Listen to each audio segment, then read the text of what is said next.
What's up, guys? Happy Wednesday. I guess Tuesday. Well, no, Wednesday morning. Today I wanted to talk about something that never really gets addressed on my channel, or a lot of Corvette channels, and that is the C4 Corvette. I've owned two of them in the past, and I wanted to give the C4 a little bit of love. So if you guys want to stick around, I'll go through 10 things about the C4 that I really enjoyed, and what makes it actually a pretty good car.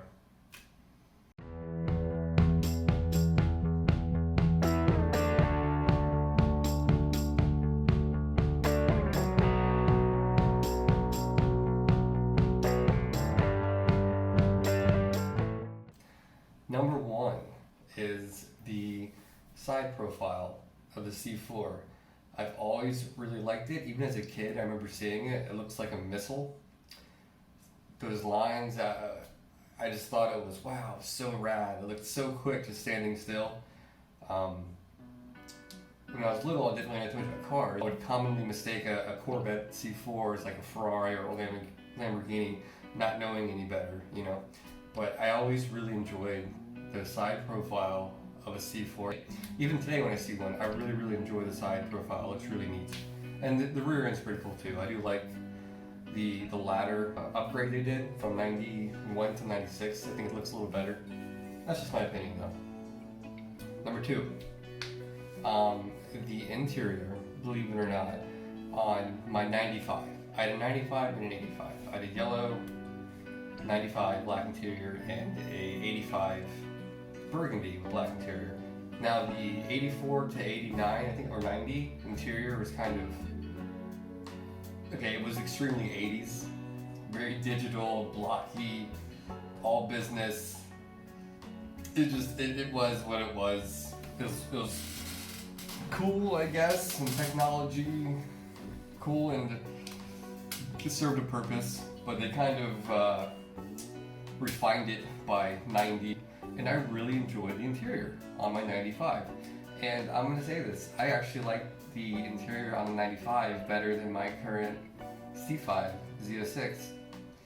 And actually the way it was laid out, I liked it better than my C6 as well. So, did I say C5?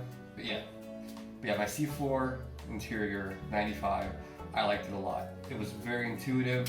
It came how it was towards you. It seems like the fit and finish was better, and the attention to detail was better as well.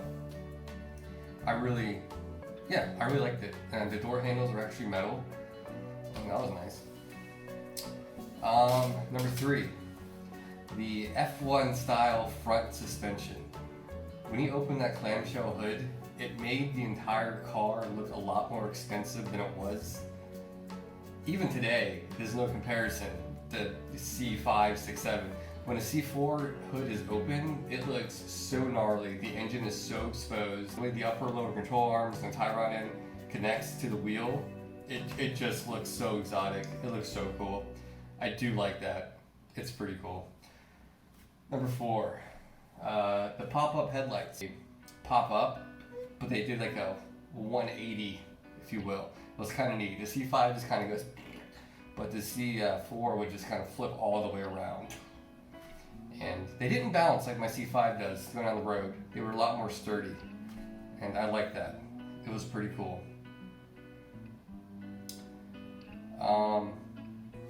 5. The car was raw, man. It was all business. There was some refinement to it over a C3, of course, but it had one purpose, and that was to go fast in a straight line. It was okay around turns, and it needed a little bit of love to really hug turns, but it could. But yeah, the exhaust note on my 85 was stock. It was alright. But then my 95 had a Corsa on it, and it wasn't bad. I didn't do the work on any of those. I had those both, 8 and 10 years ago. It's been a while. But yeah, the exhaust note was pretty cool. And again, it was just very driver focused. Just go fast. It was light. It felt light. Number 6. It was the first generation LT1 engine. It was very reliable. And given it was a GM product, I was new in the military at the time. Well, my 95 was anyways. And parts were easy to come by. It wasn't an issue fixing anything and doing just a very basic tune-up. So that was nice, especially to a young 23-year-old kid at the time. Yeah, it was reliable, got me where I needed to go. It was my only car for a while. Easy to work on, reliable. 7, and this is number 7 is especially true now.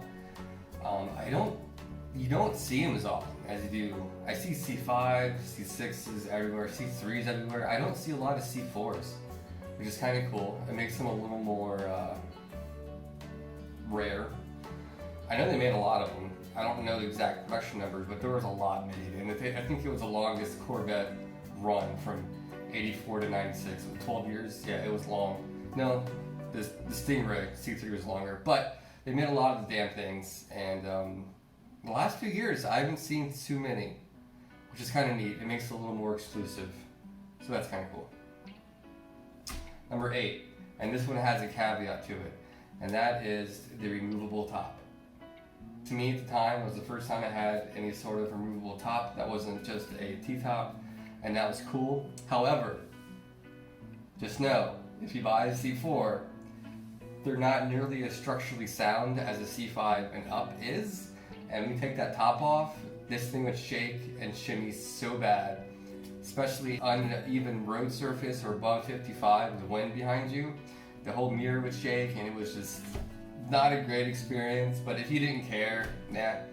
And they do make kits for like a crossbar underneath, but yeah, GM didn't quite have the convertible or target top technology quite ironed out, but it was cool to take it off, and you had to use a special wrench to take it off, and it was heavy, but it was neat that you could take it off for what it was. Number 9, cargo space.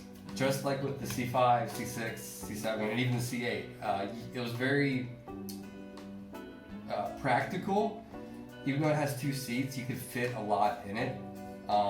The footwells were a little smaller because the transmission was in the front, but it wasn't bad.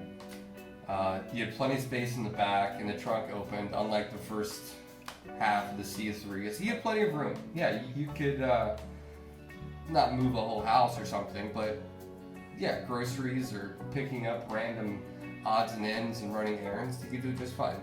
So yeah. And number 10, lastly, the price. I think back in 06, I got my C4 95 yellow. It wasn't a 01, but the same scheme as this. Geez, I want to say I paid $7,000 for it. It was a steal, and you can get them now. Man, so cheap. You can pick one up for $5 grand like it's nothing. And it's what a bargain. What a bargain. And they're so easy to work on. So, yeah, that's my love towards the C4. I wanted to show a little bit of love out there to the C4 community. Hope you guys enjoyed this. Yeah, if you guys like this video, maybe I'll do 10 things I did not like about it. Let me know. So, cool. Alright guys, take care.